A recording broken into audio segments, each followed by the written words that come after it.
आदिवासी मान सहित ऐतिहासिक अन्याय ओडिशार आदिम अधिवासी मान आदिवासी मान्यता मान्यता पाइबा ओडिशा सरकार माननीय मुख्यमंत्री नवीन पट्टनायक बारंबार पत्र लिखित दाबी जन अनुरोध किंतु समस्त दाबी को अग्राह्य कर दि जाए बीजेपी शासित राज्य को प्राधान्य दि जाए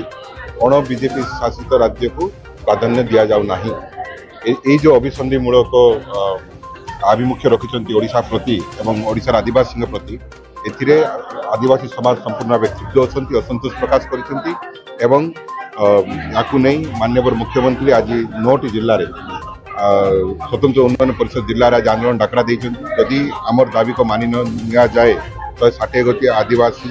मान्यता पाइबा जो हक अच्छे से दि न जाए आंदोलन को आहरी तीव्रतर कर विजु जनता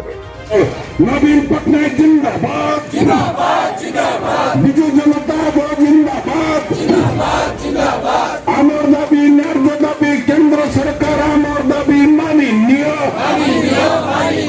160 गोटी जाति को राज्य आदिवासी मान्यता देवा आमर दाबी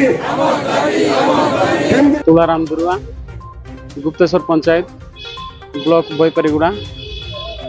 आमर दुर्वा जाति को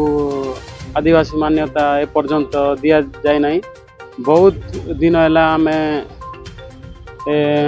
जेकोसी ऑफिस रे कलेक्टर ऑफिस रे जोटे एले भी आम भुवनेश्वर पर्यंत दिल्ली पर्यंत जाइए किंतु आमर किसी एपर्यंत कवर नहीं से आमर ओडिशा सरकार बुझी सारी किंतु केंद्र सरकार नहीं से किसी कही ना कि किसी देवार उत्तर भी दे ना।